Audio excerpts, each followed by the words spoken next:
Muy buenos días, Shabbat Shalom para todos los que en este momento tienen la posibilidad de conectarse a nuestro canal y a nuestra mesa virtual en Familia con el Eterno.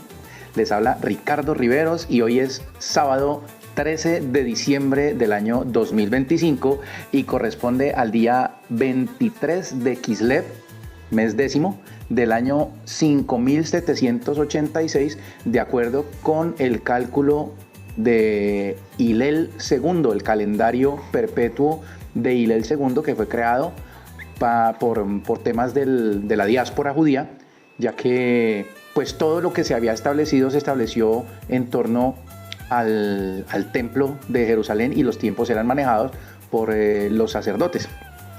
Se nos llegó la fiesta ¿de qué, Mati? De la dedicación. La fiesta de la dedicación, la fiesta de Hanukkah. Sí, claro, es la fiesta favorita de Mati. Aquí quisimos compartir con usted, que de pronto no está familiarizado, y muy bueno por los que sí están familiarizados, quisimos compartir con usted pues nuestra Hanukkilla, así la hacemos nosotros. Nosotros utilizamos unas velitas. En algunas ocasiones también nosotros utilizamos aceite de oliva. En este año pues no lo vamos a hacer así, vamos a hacer con aceite de oliva. Y nosotros, el memorial, acuérdese que esta no es una fiesta ordenada por Dios, no es una fiesta de las que están en el libro de Levítico, ¿ya? Más adelante, cuando lleguemos al estudio de Levítico, pues vamos a hacer el repaso de cada una de las convocaciones. Esta fiesta y la fiesta de Purim no son fiestas ordenadas por Dios. Son fiestas que corresponden a la tradición hebrea, son fiestas nacionales, son fiestas que conmemoran, como lo dicen los hebreos, salvaciones que ha hecho el Eterno a su pueblo de una manera prodigiosa, de una manera milagrosa. Mati, José, ¿el micrófono de YouTube está encendido? El de este lado. Sí, está entendido. Vea, que la esté restringido porque contiene temas que podrían ser incómodos para algunas personas. Motivo, alcohol, tabaco y drogas. No. ¿Puedes poner eso? Ah, entonces retirémoslo. No, eso sí. Retiremos el licor. Bueno, ofrecemos disculpas. Mira a ver si el live se puede volver a emitir en TikTok. Me disculpan por favor un momento. ¿Ya? Hay que retirar esto. Mati, por favor, recíbeme. Yo miro. Bueno, como les venía diciendo, me vas contando, nosotros hacemos esta conmemoración en familia, tenemos también invitados normalmente, hacemos, ¿por qué estaba el vino aquí? Porque siempre se hace una consagración, un kiddush de la festividad o de la convocación. Como les digo, pues es una fiesta nacional, no es una fiesta que podamos decir que es una fiesta ordenada en la Torá, jamás podríamos decir eso. Simplemente se conmemora algo muy, muy especial que fue una salvación y fue la rebelión que hizo un clan de los levitas, un clan llamado los Hasmoneos, los descendientes de un sacerdote, un Cohen llamado Matityahu, y frente a la opresión que ejerció el imperio griego por intermedio de un rey llamado, ¿cómo llamaba el rey? Antíoco Epífanes. Antíoco Epífanes o Epifanes, Antíoco el que se creía Dios.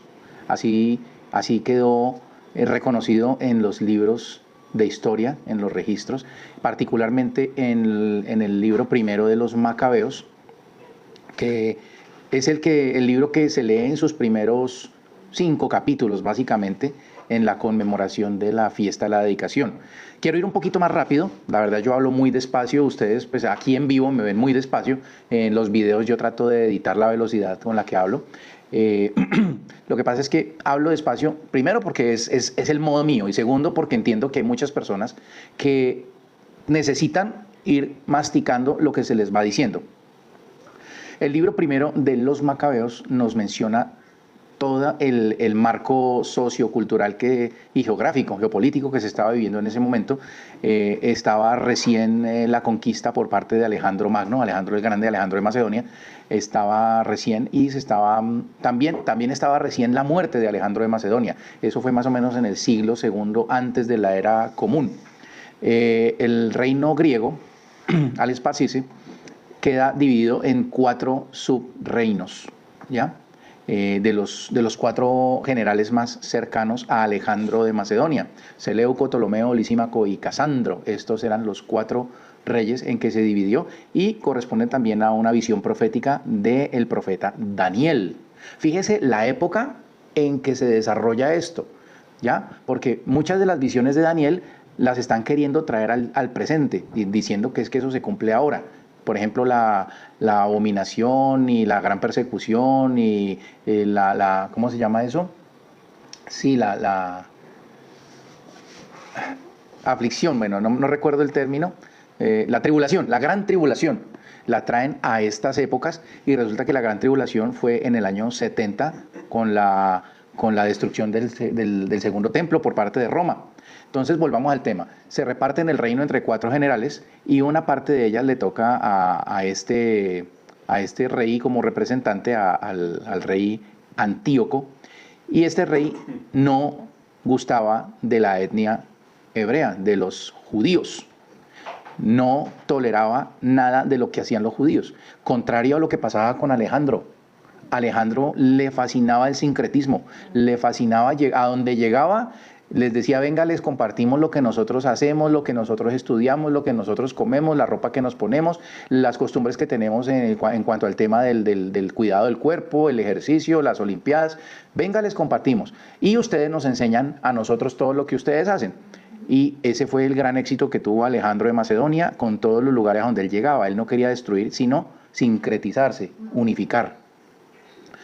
Hoy en día sigue teniendo gran influencia el imperio griego, la filosofía, las ciencias, la medicina, el cuidado del cuerpo, el hedonismo.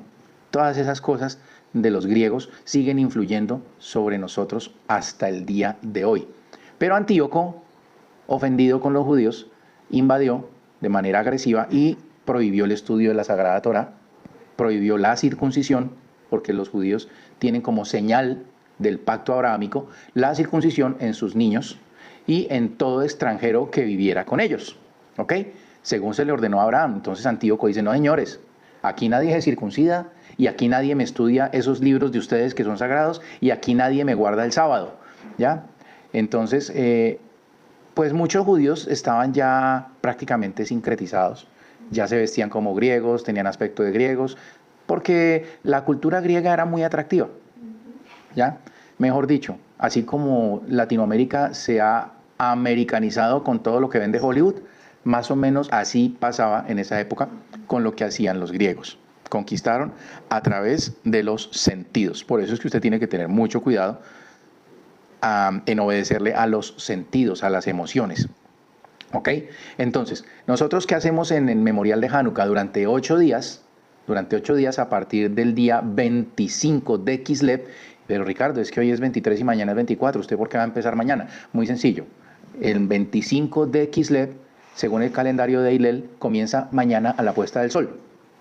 Realmente es el día lunes, el 25 de Kislev, pero mañana se da apertura a la fiesta o al memorial de la fiesta de la dedicación.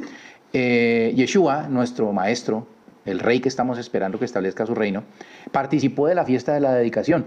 Usted lo puede ver en el capítulo 10 del Evangelio de Juan. Allí usted va a ver que él estuvo allí reunido con sus discípulos, y lo menciona Juan, y es importante, desde que quede apuntado en un evangelio es porque era relevante. El maestro, como buen judío, porque él era judío de la tribu de Judá y era israelí, él conmemoró la fiesta de la dedicación y visitó el templo el día de la fiesta de la dedicación. ¿Ok? Entonces, ¿qué hacemos nosotros? Durante la fiesta de la dedicación se hacen unas narrativas de cómo los niños se reunían a estudiar la Torá, ¿cierto? Los niños se reunían a estudiar la Torá en secreto con su maestro, pero resulta que habían redadas. Los soldados griegos hacían redadas para ver quién era el que no estaba cumpliendo. Así que cuando llegaban a un sitio donde veían niños reunidos, Entonces salían disparados y los niños que estaban estudiando los rollos de la Torá, los pergaminos que tenían a su disposición, inmediatamente los escondían debajo de una cobija y sacaban un trompo como este. Un trompo como este. ¿Ya? Esto los hace Lina, mi esposa.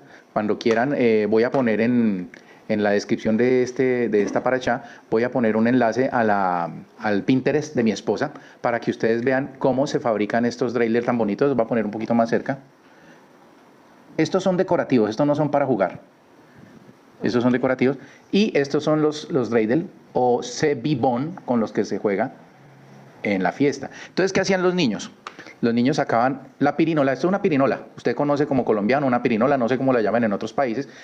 Y en cada cara de la pirinola tenía una letra. Entonces, esta es la nun. ¿La nun qué significa en hebreo? Nes. ¿Cierto? Nes.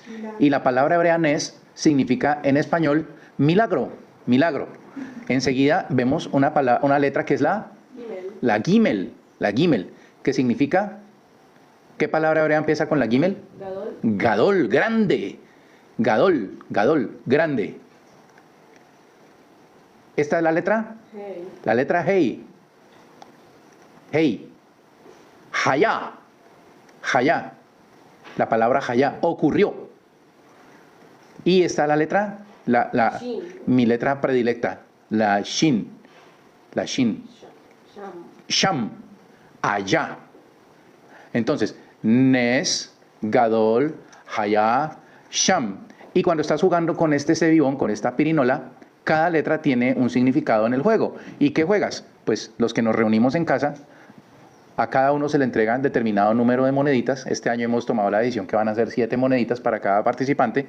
Y vamos a leer los capítulos del libro del Macabeo, pero alguien va, en un momento determinado, va a decir, ¡ahí vienen los griegos! Y cuando alguien diga, ¡ahí vienen los griegos!, entonces escondemos lo que estemos leyendo y nos vamos a poner a jugar con el dreidel, con el sebibón, para conmemorar lo que hacían los niños para preservar la tradición y el estudio de la Sagrada Torá y no perder su identidad como pueblo hebreo. Entonces fíjese usted que más allá de ser un juego de azar, lo usaban era para ocultar del ejército griego lo que estaban haciendo y la lealtad que estaban manteniendo ante el Eterno. Eso por el lado de la fiesta. Desde ya les deseo que esta fiesta de Hanukkah, que muy lejos de ser la Navidad judía, totalmente opuesto a ser la Navidad judía, es como decir una alegre tristeza o una triste alegría. Sí, nada que ver con, o sea, no tiene absolutamente nada que ver con ninguna Navidad, sino que es una fiesta nacional en donde se celebra una salvación que el Eterno le entregó al pueblo de Israel. Entonces, pues nosotros no hacemos, en mi casa, en mi familia, no hacemos festejos de la Navidad. Cuando era niño, pues lo hice. En mi familia hay personas que pues hacen su árbol, hacen su pesebre, y todavía hay algunos de mi familia que hacen sus novenas navideñas, ¿ya? En un principio tuve mucho conflicto con eso y como les conté hace unas semanas atrás, yo les daba bibliazos, les sacaba versículos y les cascaba bibliazos y les decía que eran pecadores y una cantidad de cosas. Hoy en día simplemente respeto eso y en el caso mío y de mi esposa, en esas fechas, sobre todo el 24 de diciembre y el 31 de diciembre, pues visitamos a nuestros papás. ¿Para qué? Para honrarlos. Para honrarlos. No para celebrar ni la Navidad ni nada de esas cosas, sino para honrar a nuestros padres. Porque, como se los he dicho ya, la idea de la Sagrada Torá y de lo que aprendemos de los testigos que anduvieron con el Mesías es reconciliar. Y para eso nos sentamos a esta mesa virtual, para reconciliar, para saber y aprender a convivir con el que no piensa como yo. Porque debemos entender que debemos respetar a las demás personas. Ya, si las personas nos rechazan, pues eso lo dejamos en las manos del Eterno. Pero la idea es poder reconciliar y poder convivir. Listo. Pregunta, ¿cuál fue el milagro real de Hanukkah? Ok, muy buena pregunta. La tradición que surge más o menos en el...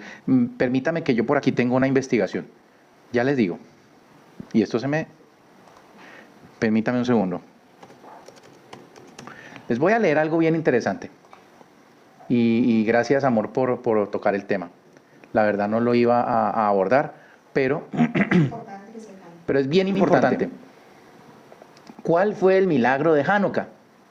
¿Cuál fue el milagro de Hanukkah? Aquí se los voy a decir. Aquí se los voy a contar. La narrativa del milagro del aceite. Hay una tradición que dice que al hacer la dedicación nuevamente o la rededicación del templo, entonces los sacerdotes encontraron una vasija de aceite, una vasija que todavía estaba sellado y tenía todas las especificaciones de lo que el judío llama kosher para hacer el encendido, pero esa vasija solamente era para el encendido del candelabro de un día, ¿ok?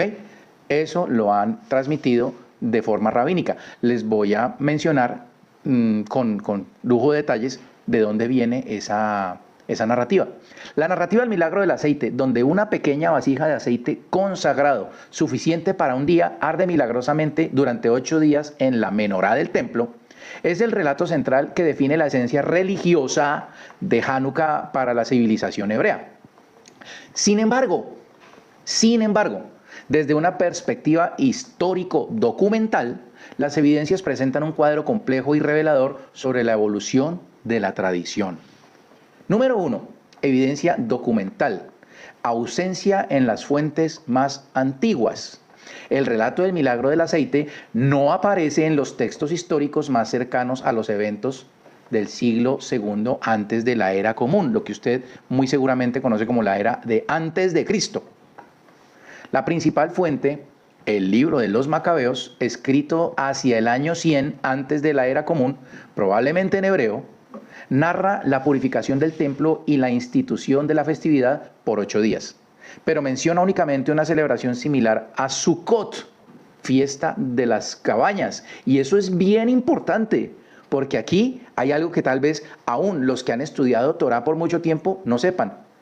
Lo que se permitió en ese momento, lo que se autorizó en ese momento, que no habían podido hacer, era la fiesta de Sukkot.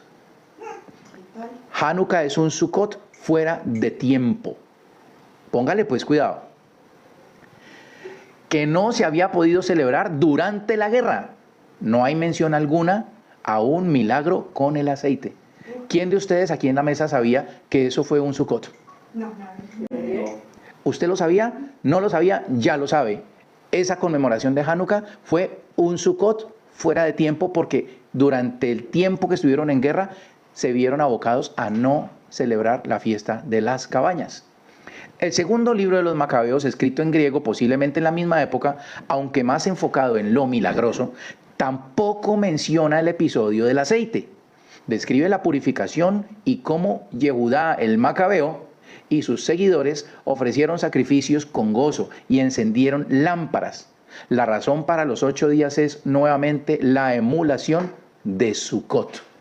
Vuelven a mencionar que es una emulación de Sukkot. Número 2.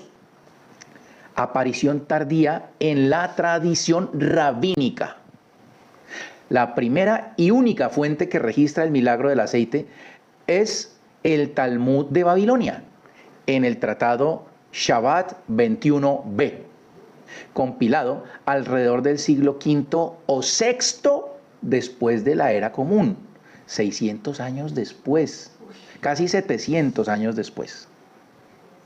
Es decir, más de 600 años después de los hechos.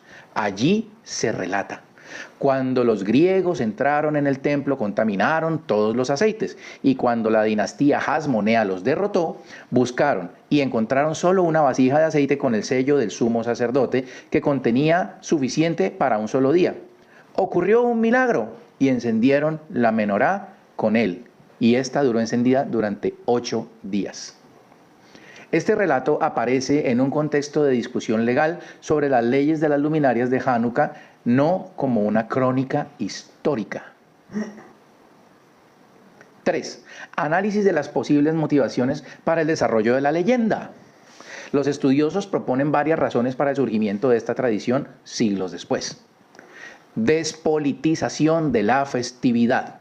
Tras la destrucción del segundo templo en el año 70 después de la era común, y las desastrosas rebeliones contra Roma, el liderazgo rabínico buscó atenuar el aspecto nacionalista militar de Hanukkah, que fue el milagro real. Lo encontramos. Que fue el milagro real. La victoria de los macabeos. Pocos vencieron a muchos. ¿Te acuerdas, Mati? Claro, en el relato está escrito.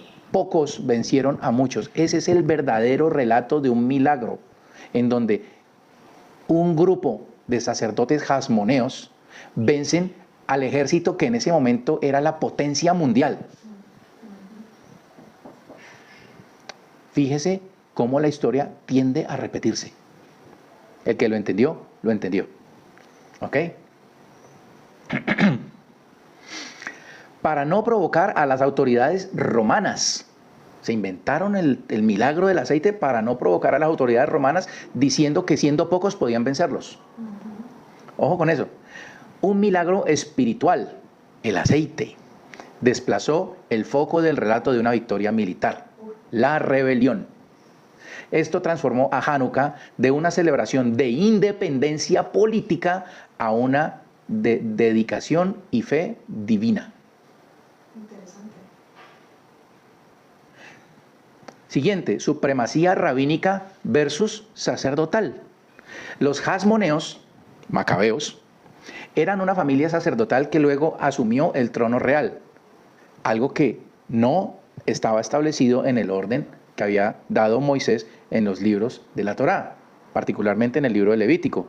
¿Quién ocupaba el sacerdocio? La tribu de Leví. ¿Quién ocupaba el trono? La tribu de Judá. Aquí los hasmoneos tomaron la decisión, un grupo de ellos, de ocupar el trono. Y ahí se formó un conflicto. Y un grupo de sacerdotes levitas dijeron, este no es el orden establecido. Y estos sacerdotes se fueron a Qumran. Yo les he mencionado varias veces las cuevas de Qumran, y establecieron allí la comunidad de Qumran y decidieron preservar la Torá, y allí se fueron escribas y se fueron una cantidad de sacerdotes que, como ya les dije en enseñanzas anteriores, se ocupaban demasiado en mantener la pureza, en mantener la pureza de la Torá y las enseñanzas de los padres. ¿Ok?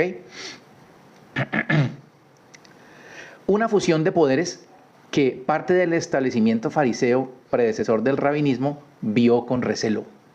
Al enfatizar un milagro que ocurrió en el ámbito del templo y no el liderazgo militar de Yehudá, el macabeo, se restaba protagonismo a la dinastía hasmonea y se subrayaba la intervención divina directa. Competencia simbólica con otras tradiciones. En el mundo grecorromano y luego en el cristianismo, los milagros y las luminarias eran elementos narrativos potentes. El relato del aceite proveía una base milagrosa y visual, 8 días de luz, que enriquecía la identidad de la festividad en un contexto de diálogo y competencia cultural.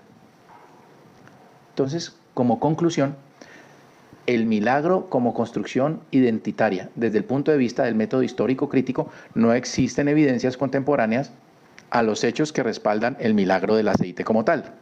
Su aparición es tardía y en un contexto literario legal, no historiográfico.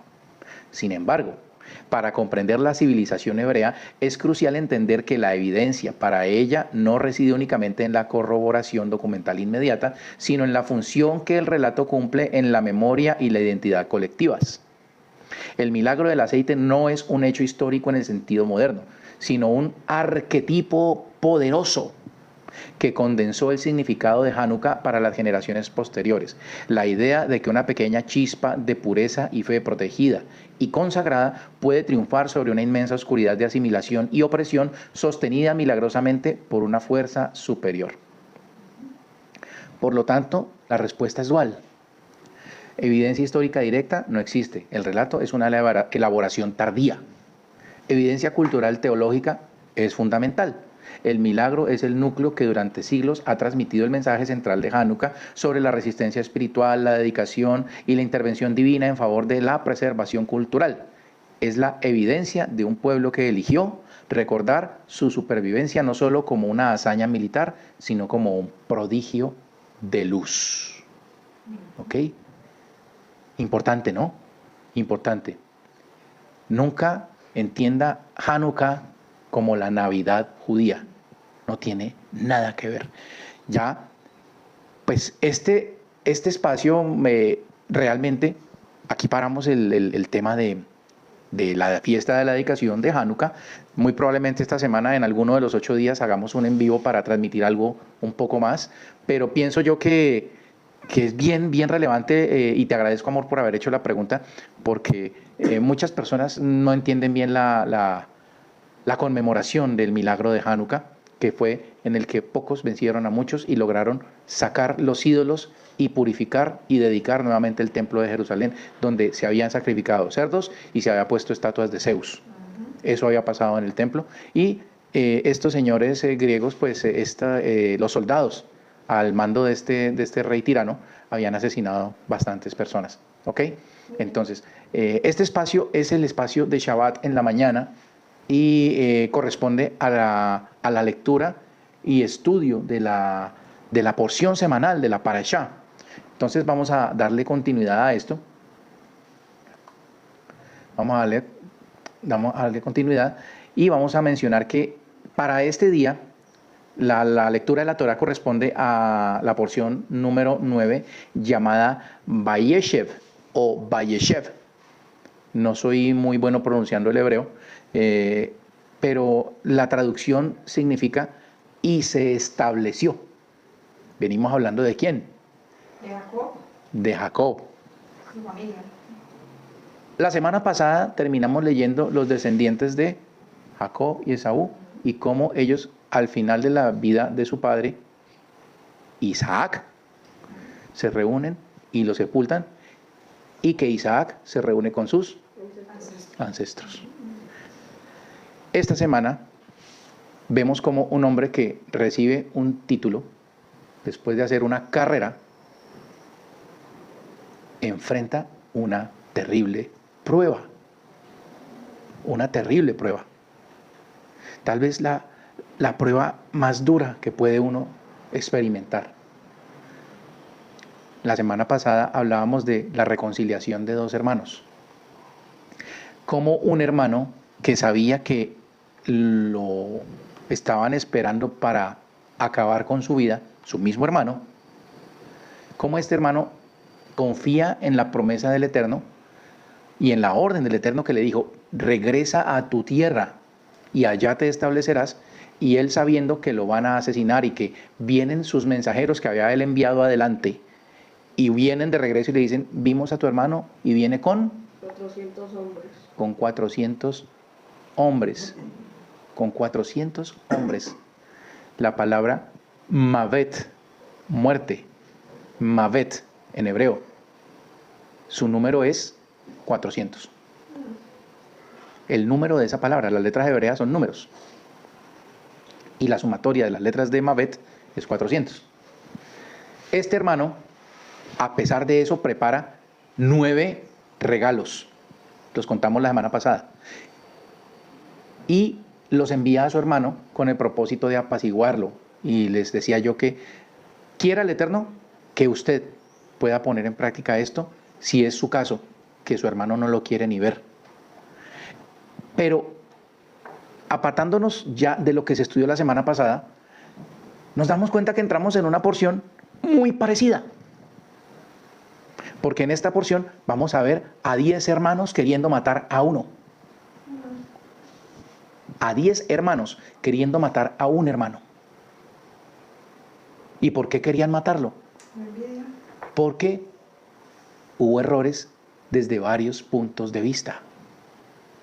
Jacob, llamado ya Israel, seguía siendo un ser humano. No era San Jacob, ni era San Israel. Era un ser humano. Y por mucho tiempo, mucho tiempo, esperó que el Eterno le concediera el milagro de que naciera un hijo de la mujer que él más amaba, que era Raquel. ¿Se acuerdan?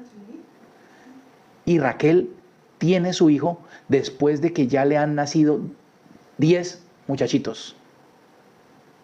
10. Él amaba a sus hijos, eran sus hijos, era su descendencia. Pero él sentía un especial afecto por este niño que nació, que se llamaba José. Joseph. Y él tenía especial afecto, le enseñó más cosas que a los otros hijos, lo preparó mejor, y cuando el niño cumplió determinada edad, pues él lo puso a cargo inclusive de sus hermanos más mayores, de Rubén, de Simón, de Leví y de Judá. Entonces imagínese usted los celos y la rabia que entraron en el corazón de estos jóvenes.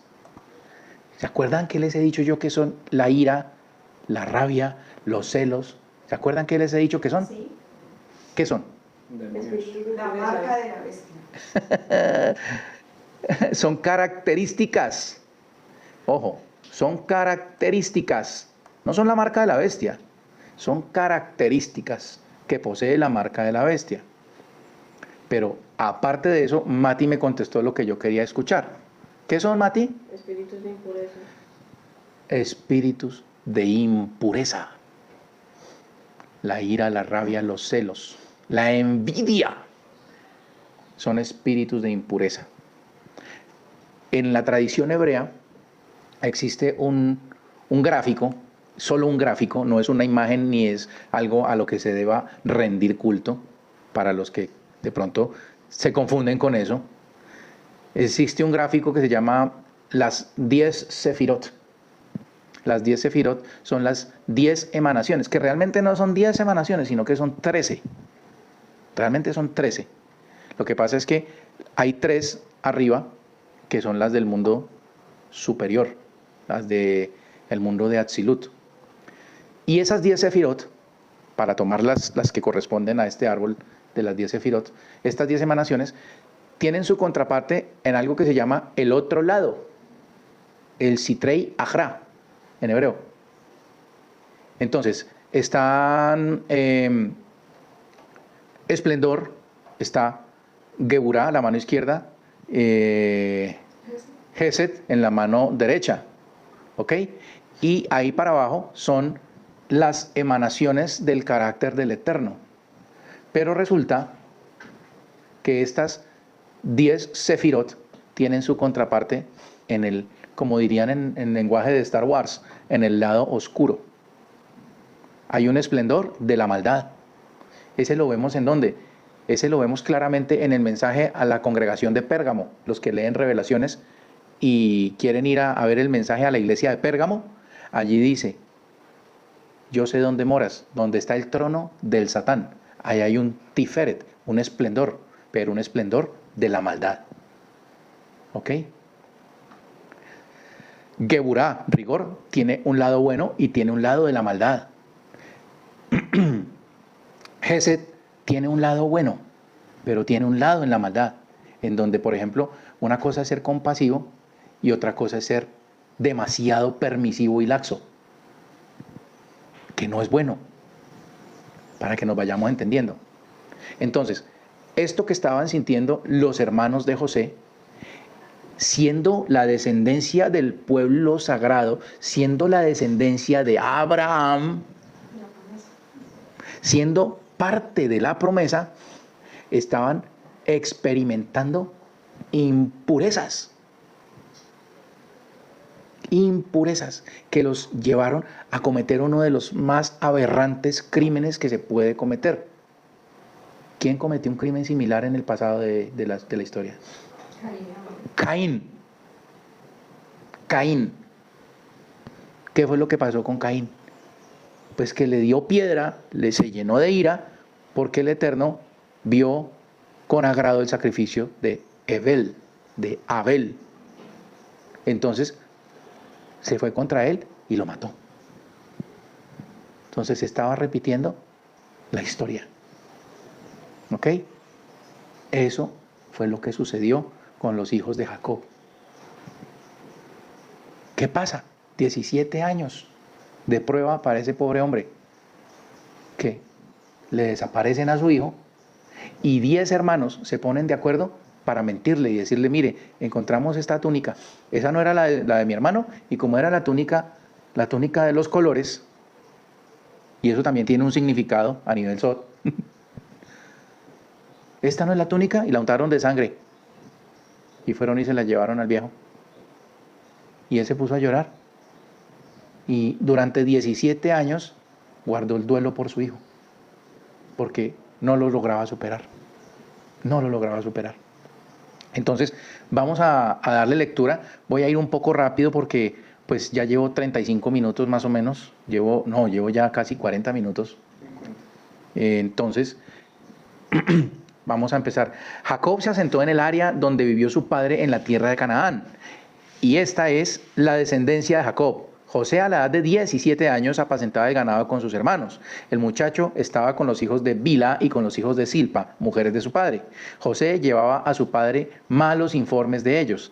Bueno, el muchacho no les tapaba a sus hermanos y hablaba más de la cuenta. Dicen los sabios de bendita recordación que José le gustaba mucho hablar de sus hermanos con el papá. Malos informes de ellos.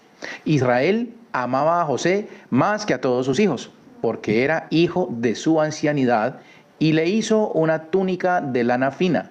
Cuando sus hermanos asumieron que su padre lo amaba más que a todos ellos, comenzaron a odiarlo. No podían hablarle apaciblemente. O sea, se inventaron el bullying.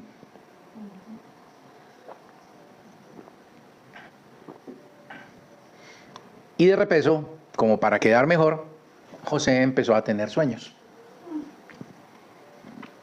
Y José cometió un error adicional. Contó los sueños. ¿Qué les he dicho de los sueños? No se debe contar. Los sueños no se le cuentan a cualquier persona. Cuando usted quiera saber, quiera tener shalom, quiera tener paz, porque tuvo un sueño que lo perturbó, ore al Eterno y busque consejo del Eterno. Recite el Salmo 23. Si usted no logra, con su conocimiento que ha adquirido hasta el momento del sueño, interpretar ese sueño, busque una persona conocedora de Torah. No busque un adivino, no busque una bruja, no se vaya a hacer tirar las cartas. Busque una persona que esté conectada con el Eterno y que le pueda decir qué puede significar lo que usted vio. Un león, un sapo, una rana, mar, arena, el sol, la luna, estrellas, etcétera, etcétera, etcétera. Aquí el muchachito metió las de caminar contándole el sueño a los hermanos que no podían hablar apaciblemente con él. Imagínense el problema en que se metió. José tuvo un sueño y lo contó a sus hermanos. Entonces ellos lo odiaron aún más. Les dijo: escuchen esto que soñé. Estábamos atando gavillas en medio del campo. Mi gavilla se levantó y quedó erguida, mientras que las gavillas de ustedes la rodeaban y se prosternaban ante mi gavilla. Sus hermanos le dijeron: ¿acaso reinará sobre nosotros? Tras esto que nos está pasando, que mi papá no ve sino por los ojos tuyos, entonces ¿estás diciendo que vas a gobernar sobre nosotros? Yo no me quiero poner en los zapatos de pobre muchacho. ¿Acaso no nos dominarás? Y lo odiaron más aún a causa de sus sueños y sus palabras. Tuvo otro sueño que contó a sus hermanos. Dijo: miren, tuve otro sueño. El sol, la luna y 11 estrellas se prosternaban ante mí. Lo contó a su padre y a sus hermanos, y su padre lo reprendió y le dijo: ¿qué sueño es este que tuviste? ¿Cómo es que vendremos yo, tu madre y tus hermanos a prosternarnos ante ti? Sus hermanos le tenían envidia, pero su padre se quedó meditando el caso. Fíjese lo que les estoy diciendo. Jacob era profeta. Y ese sueño tenía una interpretación. Y Jacob se quedó meditando en ese sueño. Pero el hecho de que Jacob sea profeta no quiere decir que Jacob supiera la interpretación del sueño. La interpretación es de Dios.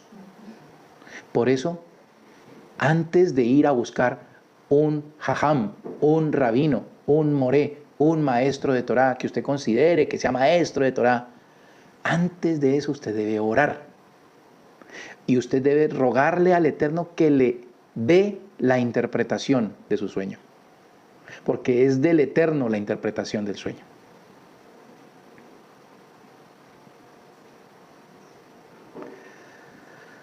Luego sus hermanos fueron a apacentar el ganado de su padre en Siquem.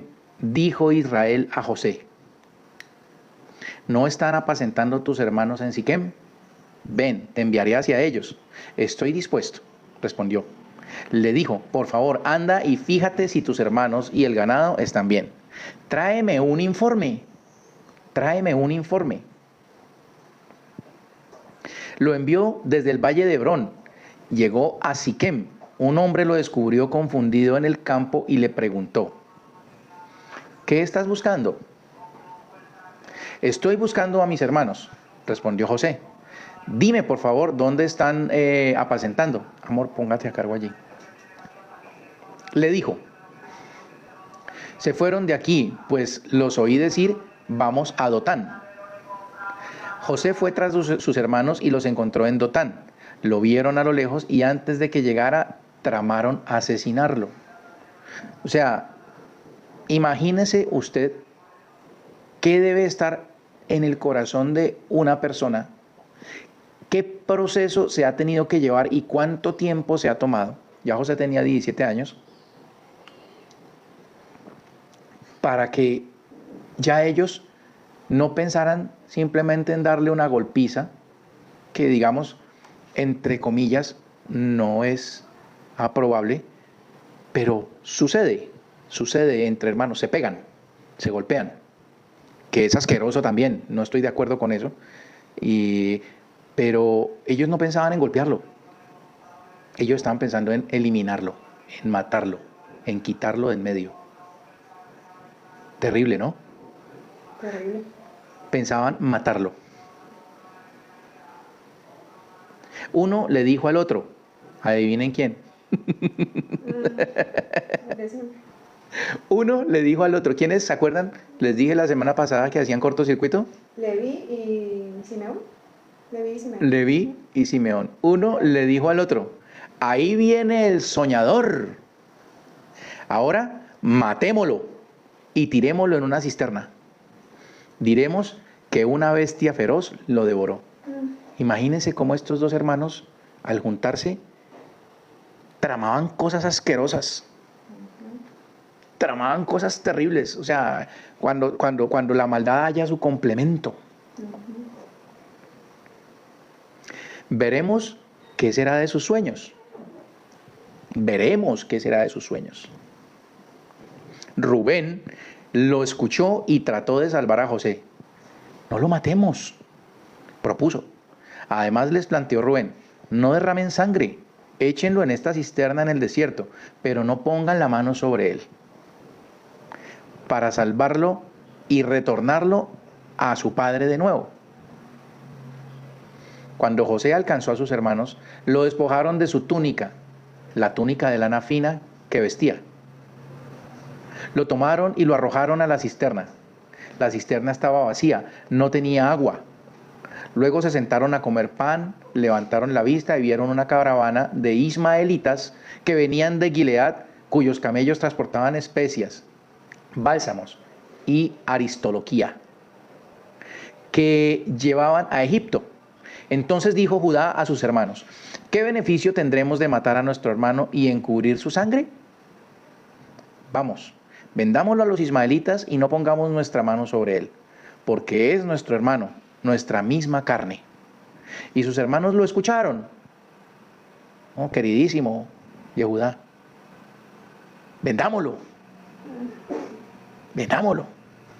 Y sus hermanos consintieron. Bueno, vendámoslo. Yo le pregunto a usted, ¿sería usted capaz de vender a un hermano suyo como esclavo? No. Bueno, soy muy duro para hacer eso. Terrible. O sea, podríamos pensar, no, pues por lo menos evitó que lo matara. Sí, Yo diría que fue la mano del Eterno que intervino. Me voy más por esa. Porque a un Judá, que fue el que propuso eso, tuvo que sufrir demasiado. Porque 2 de sus hijos le salieron asquerosos. Al punto que la escritura registra que Er y Onán eran tan malos que Dios mismo los mató. Y eso lo vamos a ver por acá, en esta parashá. Lo vamos a leer. Porque la historia de José se interrumpe en una parte. Y vamos a ver qué es lo que sucede. Vamos a ir un poquito más rápido.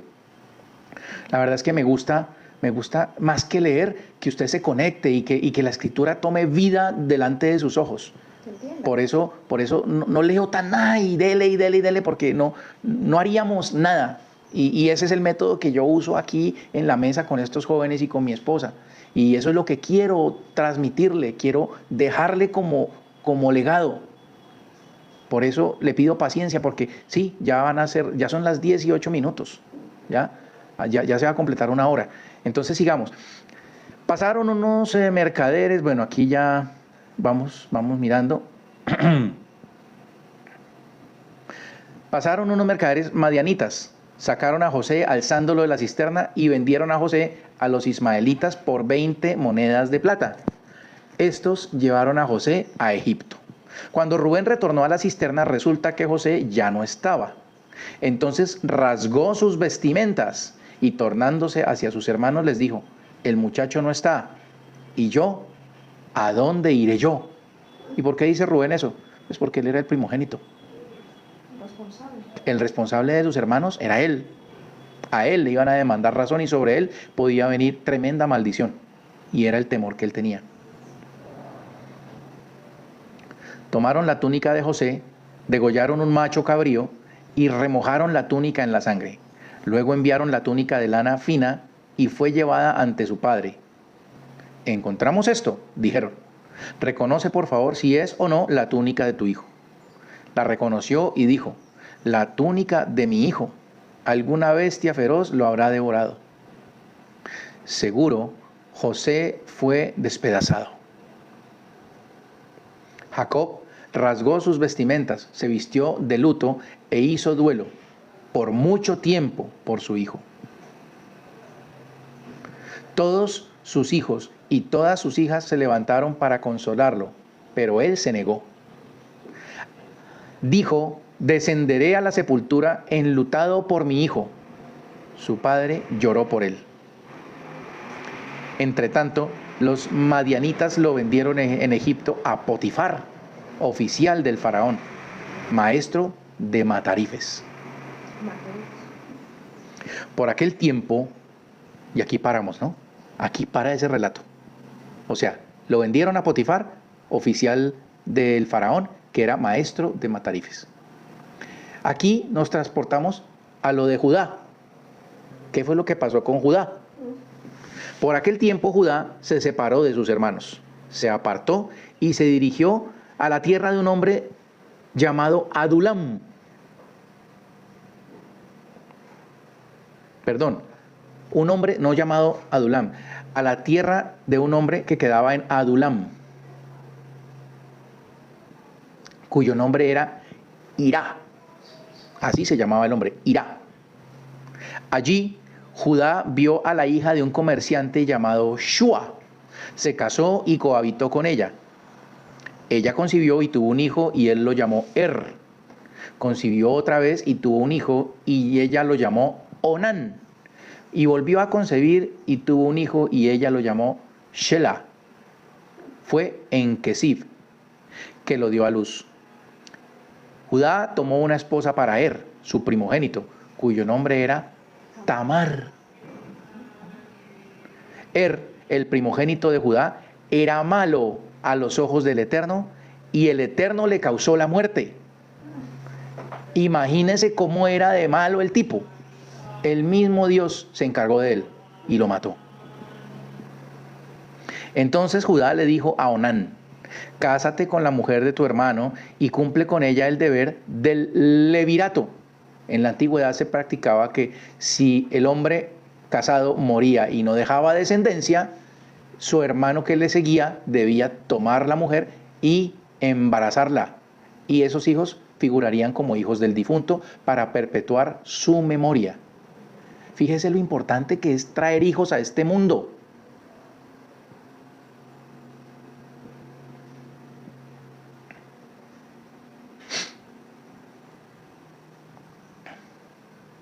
Pero Onán sabía que el linaje no habría de ser suyo, y siempre que cohabitaba con la mujer de su hermano, eyaculaba en tierra para no darle descendencia a su hermano. Lo que hacía le pareció mal al Eterno, de modo que le causó la muerte también a él. Entonces Yehudá le dijo a Tamar su nuera: quédate viuda en casa de tu padre hasta que crezca mi hijo Shelah, porque pensó, no sea que también él muera, como sus hermanos. Tamar se fue a vivir a la casa de su padre. Pasó mucho tiempo y la hija de Shua, esposa de Yehudá, falleció.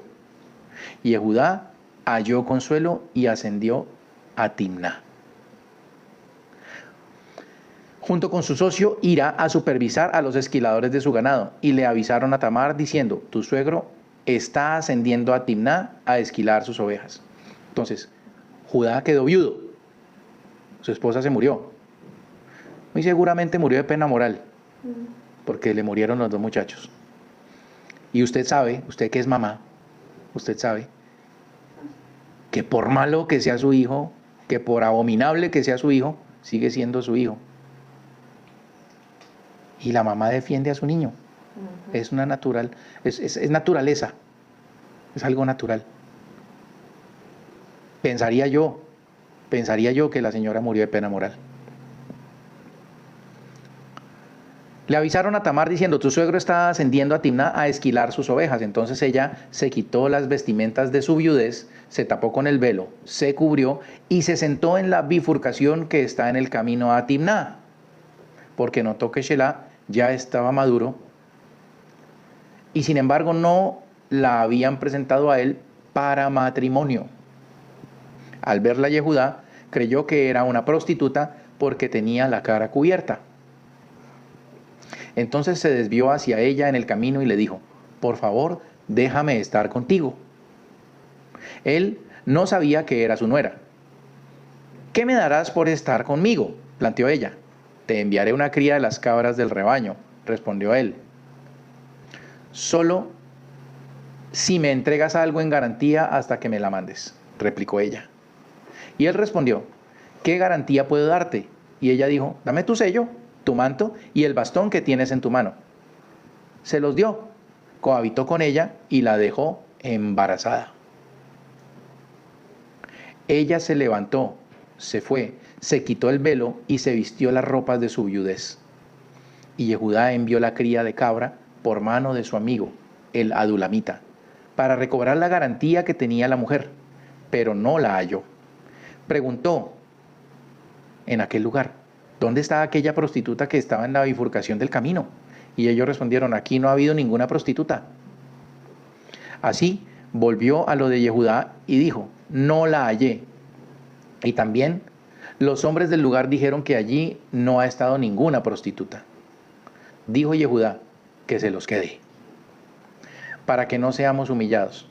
Yo envié este cabrito y tú no la hallaste. Unos 3 meses después le fue dicho a Yehudá lo siguiente: mira, tu nuera Tamar cometió adulterio. Está embarazada a causa de su promiscuidad. Dijo Yehudá: sáquenla y que sea quemada. Imagínense el castigo para la mujer que cometía adulterio según las leyes que regían en esa época. Cuando estaba siendo llevada, mandó a decir a su suegro: estoy embarazada del hombre a quien pertenecen estos elementos.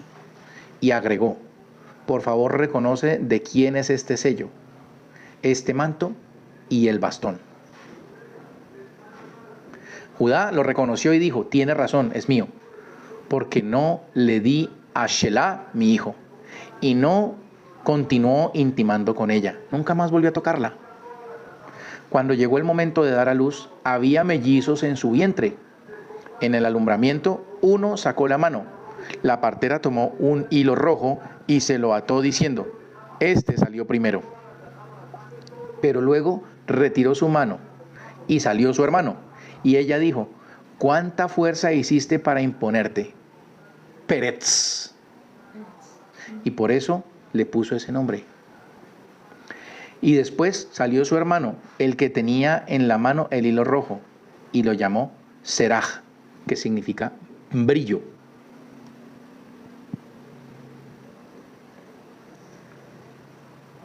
Paramos allí, en ese relato de Judá, y cómo le sale descendencia a Judá.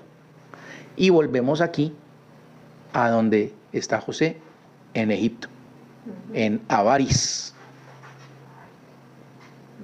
José fue llevado a Egipto. Potifar, oficial del faraón, maestro de matarifes, hombre egipcio, lo compró a los ismaelitas que lo habían llevado allí. El Eterno estuvo con José y fue un hombre exitoso. Él servía en casa de su patrón, el egipcio.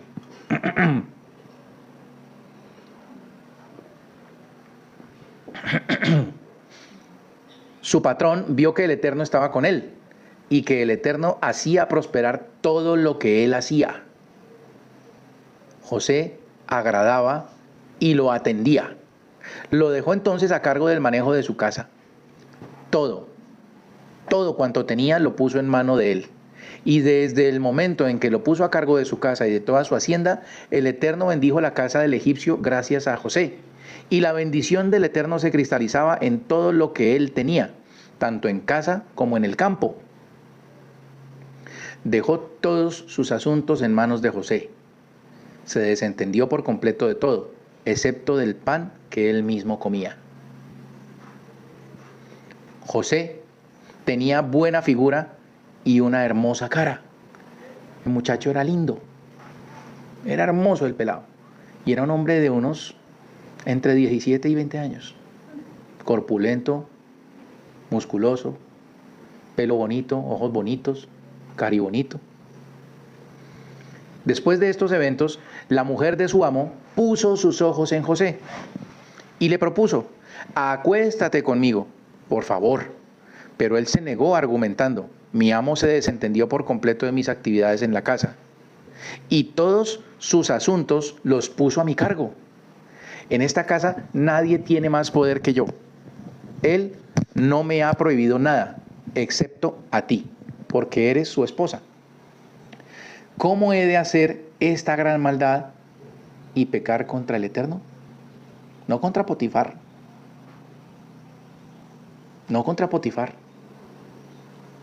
Al responder esto, los rabinos, los sabios de la antigüedad, le pusieron a José el título de el íntegro. Esta es la razón. Yosef Hasadik, el íntegro. Porque es que José no pensó en cómo le voy a hacer esto a Potifar. José dijo: ¿cómo le voy a hacer esto al Eterno? Así debe pensar usted y así debe pensar su familia. Cuando usted esté haciendo un negocio y usted pueda hacer trampa y que no lo van a ver, entonces piense: ¿cómo voy a hacer yo este mal y voy a pecar contra el Eterno? No contra el que está haciendo el negocio conmigo. Normalmente se piensa: ¿yo cómo le voy a dar en la cabeza a este otro? No piense así. Piense: ¿cómo voy a hacerle daño a mi Creador? Hacer este mal contra el Creador, que me lo ha dado todo. Esa es la forma en que piensa un justo, un íntegro. Una cosa es ser honesto, se los he dicho en días pasados. Una cosa es ser honesto, y hay mucha gente honesta. Y otra cosa es ser un íntegro. El honesto es el que hace bien y el que hace lo correcto mientras lo ven. Pero cuando haya la oportunidad de hacer el chanchullo, lo hace. El íntegro pueden presentársele todas las oportunidades y pasa por bobo. Porque a uno le dicen, los que están cerca le dicen: deja de ser tan tonto que nadie lo está viendo. Pero es que usted debe ser íntegro. Y eso es lo que usted debe perseguir usted mismo, y eso es lo que usted debe transmitirle a su descendencia, a sus hijos y a sus nietos, y si le alcanza, a sus tataranietos. Integridad total. A pesar de que ella le hablaba a José diariamente, él no le prestaba atención. En esa época no existía el acoso laboral. Él no se acostó junto a ella ni perdió su tiempo con ella. Resulta que aquel día entró en la casa para hacer su trabajo y nadie del personal estaba allí. Ella lo agarró de su vestimenta, acuéstate conmigo, le imploró, pero él dejó su ropa en mano de ella y huyó hacia afuera. Cuando ella vio que le había dejado la ropa en su mano y había escapado afuera, llamó a los sirvientes de su casa y les dijo: vean, nos trajo un hebreo para que se divierta con nosotros. Se acercó a mí para acostarse conmigo y yo grité. Cuando me oyó gritar y pedir socorro, dejó su ropa a mi lado y salió corriendo. Ella guardó consigo la ropa de él hasta que volvió a casa el patrón. Y entonces le contó esa misma historia. Le dijo: el sirviente hebreo que nos trajiste se acercó a mí para divertirse conmigo. Pero cuando elevé mi voz y grité, él abandonó su ropa a mi lado y huyó afuera. Cuando el patrón escuchó la descripción del incidente de boca de su esposa, que le dijo: así me hizo tu sirviente, se enfureció. Entonces el patrón tomó a José y lo puso en la prisión, el lugar donde se confinaba a los presos del faraón, y allí quedó él en prisión. Pero el Eterno estuvo con José, lo dotó de simpatía e hizo que se congraciara con el alcaide de la cárcel. El alcaide de la cárcel puso en manos de José el control de todos los presos que había en la cárcel, de modo que todo lo que había que hacer allí se hacía conforme a la orden de él. El alcaide de la cárcel no tenía necesidad de controlar nada de lo que estaba bajo dominio, porque el Eterno estaba con él, con José. Y lo que él emprendía, el Eterno lo hacía prosperar. No era Instagram, no era TikTok y no era el esfuerzo de José, a pesar de que él era muy juicioso, pero era el Eterno el que lo hacía prosperar. ¿Y por qué le hago el énfasis en el Eterno? Porque hay personas que viven esclavas del trabajo, del negocio, y siempre viven en pérdidas o viven en carencia en algún aspecto de su vida. Aquí vemos un hombre que fue sometido a esclavitud, sometido por la fuerza a esclavitud y a exilio.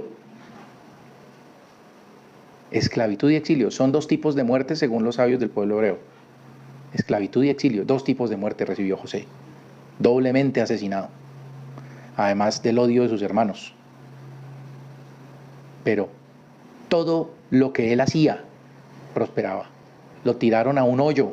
Las cárceles de los egipcios eran en huecos. Y allá lo acompañó la presencia divina. Aunque ande por el valle de la sombra de la muerte, no temeré ningún mal, porque tú estás conmigo.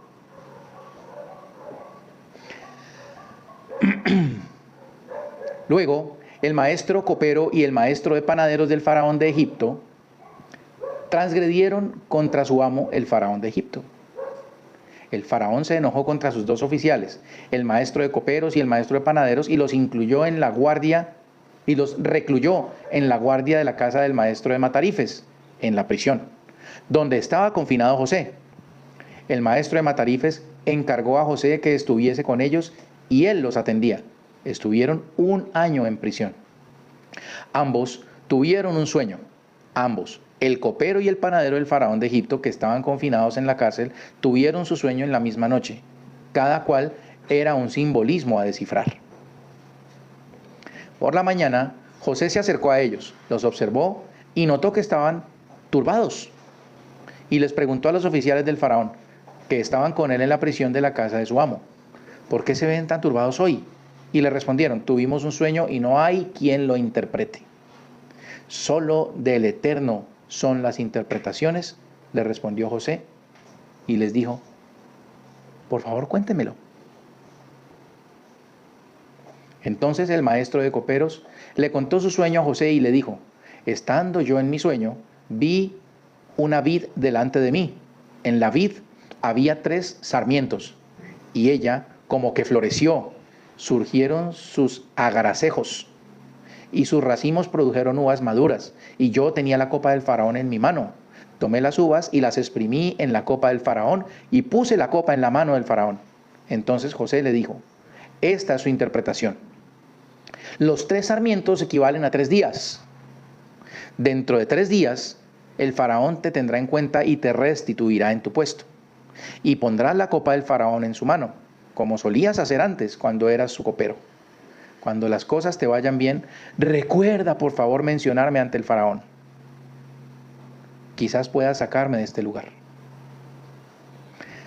Porque fui raptado de la tierra de los hebreos, y al llegar aquí no hice nada para que me confinaran en este pozo.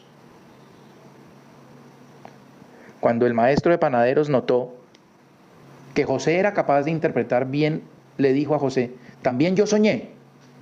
Mira, había 3 canastos de mimbre trenzados sobre mi cabeza.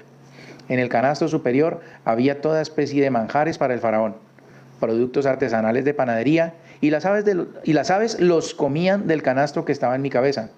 Y José respondió así. Esta es su interpretación. Los 3 canastos equivalen a 3 días.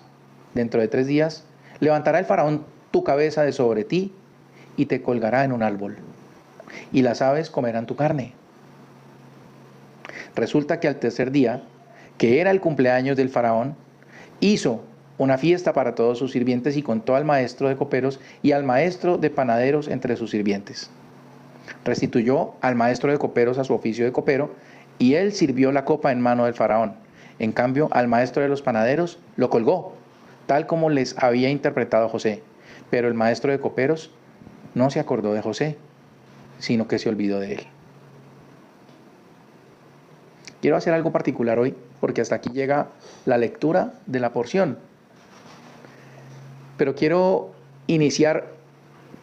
quiero hoy, en memoria de la festividad que empieza mañana en la noche, hacer lo que hacían en época de los macabeos.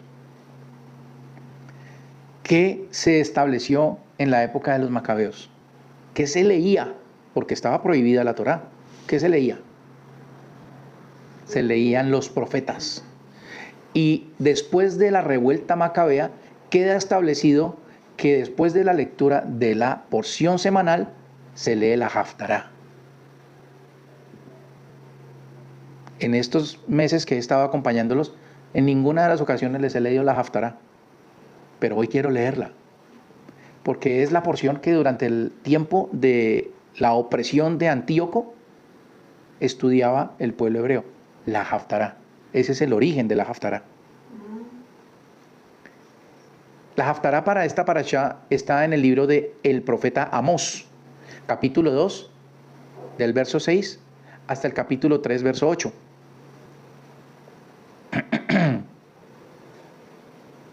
Las transgresiones de Israel. Así dice el Eterno: por 3 transgresiones perdoné a Israel, pero por la 4ª no les perdonaré. Pues venden al justo por plata y al necesitado por un par de zapatos. ¿Ya encontraron la conexión? ¿Cómo se le dice a José? Hasadik, el íntegro, el justo. Venden al justo por plata. ¿Cuánto pagaron los mercaderes ismaelitas? Pagaron 20 piezas de plata. ¿Se acuerdan a quién vendieron por 30 piezas? Ok. Por 3 transgresiones perdoné a Israel, pero por la 4ª no les perdonaré. Pues venden al justo por plata y al necesitado por un par de zapatos, que anhelan que el polvo de la tierra esté sobre la cabeza de los necesitados y pervierten el camino de los humildes. Un hombre y su padre van juntos a la misma mujer para profanar mi santo nombre. También se recuestan sobre prendas tomadas en garantía al lado de cualquier altar idólatra, y en la casa de sus dioses beben el vino producto de sus abusos. Y fui yo quien destruyó ante ellos al amorreo, que eran altos como cedros y fuertes como robles. Yo destruí su fruto por lo alto y sus raíces por lo bajo. Fui yo quien los hizo ascender a ustedes desde Egipto y los guió 40 años por el desierto para que tomen la tierra del amorreo. E hice surgir profetas de entre sus hijos y hombres consagrados de entre sus jóvenes. ¿Acaso no es esto así, hijos de Israel? Dice el Eterno: pero ustedes dieron de beber vino a los nazareos, y a los profetas les ordenaron diciendo: no profeticen. Miren, los voy a oprimir a ustedes, allí donde estén, como la carga de gavillas oprime el carro. El ágil no hallará refugio, al fuerte le faltará vigor y el guerrero no podrá salvar su vida. No podrá resistir el que manipula el arco. El ágil no escapará, ni tampoco el jinete podrá salvar su vida. Además, el más valiente entre los guerreros huirá desnudo en aquel día, declara el Eterno.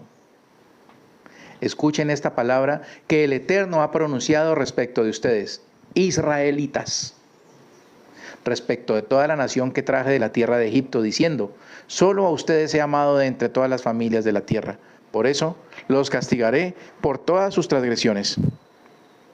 ¿Acaso pueden dos ir juntos sin haberse puesto previamente de acuerdo? ¿Acaso ruge el león en el bosque si no tiene presa? ¿Acaso da rugidos el leoncillo desde su refugio sin haber capturado algo? ¿Acaso cae un pájaro a la trampera en el suelo sin habérsele preparado ninguna? ¿O acaso salta la trampa desde el suelo sin haber atrapado nada? ¿Acaso suena la alarma en la ciudad sin que se atemorice el pueblo? ¿O acaso puede haber desgracia en alguna ciudad que no fuera provocada por el Eterno? Seguramente el Eterno, Dios, no hará nada sin revelar su secreto a sus siervos, los profetas. Cuando el león ruge, ¿quién no teme? Cuando el Eterno, el Poderoso, ordena, ¿quién no ha de profetizar? Aquí llegamos al final de esta porción. Es mi deseo de todo corazón que estas palabras alcancen los corazones de las personas que las escuchen y que pueda haber una rectificación en las vidas de cada uno de ustedes, que puedan lograr sus correcciones. Recuerden que el siguiente sábado y domingo es el novilunio, el nuevo novilunio, el cambio de mes.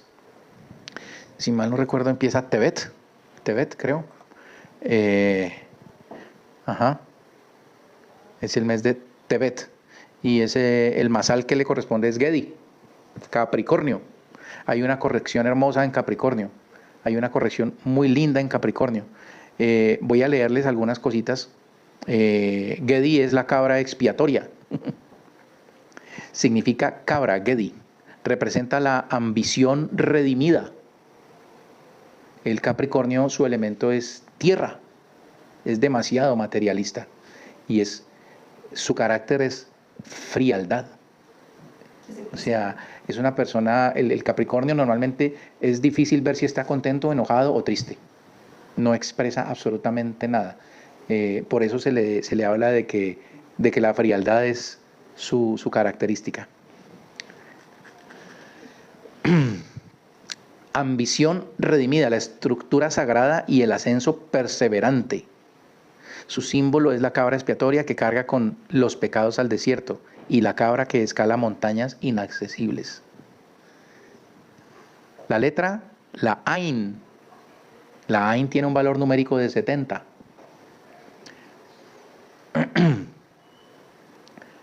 Ain representa la visión correcta y la fuente de vida interior. La tribu de Gedi es Esbulón. Habitación es el significado. Comerciante que habita en puertos. Bendición, se gozará en sus salidas. Éxito en empresas comerciales. El mes es Tevet, el mes del ayuno por el sitio de Jerusalén, tiempo de profundización en el invierno espiritual, transformación interna y preparación. Tendencia natural, disciplina espiritual constante, perseverancia en prácticas espirituales, capacidad para cargar responsabilidades espirituales. Su peligro espiritual, falta de amor. Y son solitarios. Justicia propia y emiten juicios permanentemente. Esos son los peligros espirituales. Cargan culpas que no les corresponden.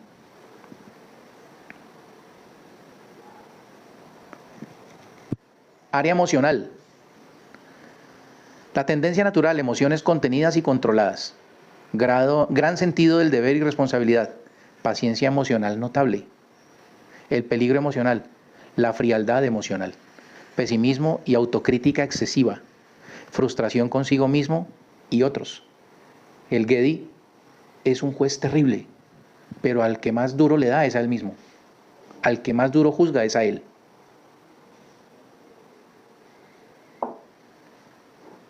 En primera de Pedro, capítulo 5, verso 7 dice: echen toda su ansiedad sobre él, porque él tiene cuidado de ustedes. ¿De quién estamos hablando? Del Mesías. Los órganos regidos, las rodillas y las articulaciones. El Gedi normalmente tiene que cuidar mucho sus rodillas. ¿Cierto, José? Huesos y sistema esquelético, la piel y límites corporales son los órganos regidos. Fortalezas físicas, resistencia notable para cargas pesadas, tiene huesos fuertes, tiene una capacidad de trabajo prolongada. Pueden trabajar y trabajar y trabajar y no parar de trabajar, y eso es un peligro, porque se les olvida que tienen un entorno. O sea que mire que le estoy hablando de características buenas y características que tienen riesgo y que tienen que ir a una corrección. Para eso se utiliza el masal, no para decirle: su color es el amarillo, su número es tal, su piedra es esta otra. No. Hechicería no. Corrección. Corrección. Vulnerabilidades. Problemas óseos y articulares. Puede sufrir de artritis y lesiones de rodilla. Problemas en la piel por tensión internalizada. Casi la mayoría de los problemas en la piel son por estrés. ¿Cómo se llama esa enfermedad que? La del viejo. Psoriasis. Se acosan tanto y se juzgan tanto y se dan tanto garrote que terminan con lesiones en la piel, que les salen. ¿Y qué será esto que nada me lo quita? Pues revisen eso, revisen esos juicios que están emitiendo sobre ustedes mismos. Cuidados recomendados: debe hacer ejercicios de flexibilidad, debe tener una buena nutrición que tenga énfasis en el calcio, en los huesos. Baños con sales minerales. Las sales de Epsom es puro magnesio, o sea que les están recomendando usar mucho magnesio. El magnesio los puede calmar. Fortalezas relacionales, lealtad a largo plazo, son muy fieles, son leales. Es un proveedor confiable, es un consejero sabio y práctico. Por ahí escuchaba yo esta semana, Gedi hace riquezas sin siquiera proponérselo.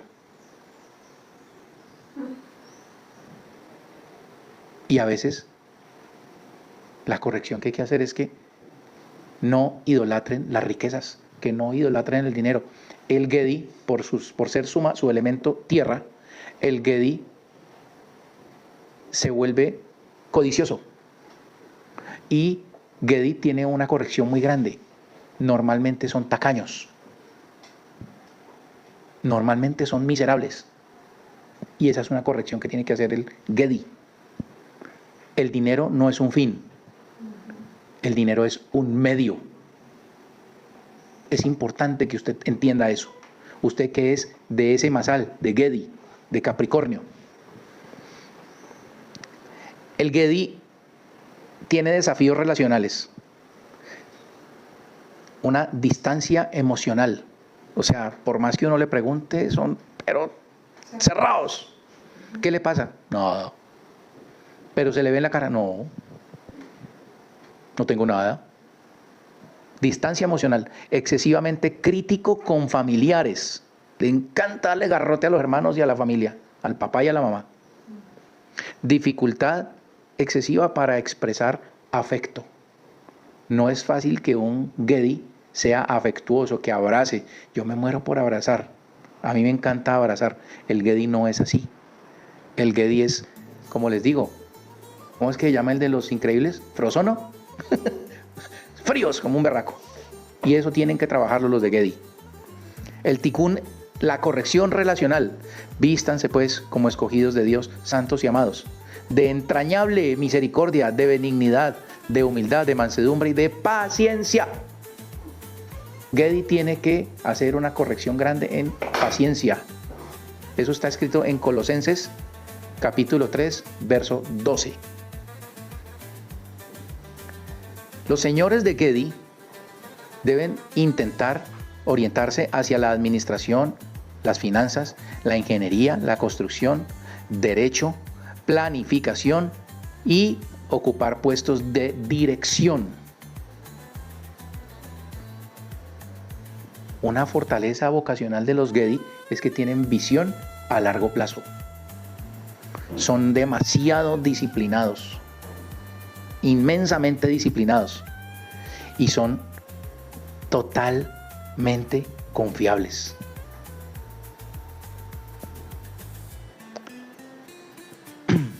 Son adictos al trabajo y eso es una corrección que hay que hacer. Resisten mucho a los métodos nuevos. Son demasiado conservadores. No les gusta la innovación. El ticún en el Mesías, de la codicia a la mayordomía. Yo no soy el dueño, yo soy el administrador de los bienes del Eterno. Ahí se cambia la codicia por dar. Yo no soy el dueño, soy el que administra los bienes que no son míos.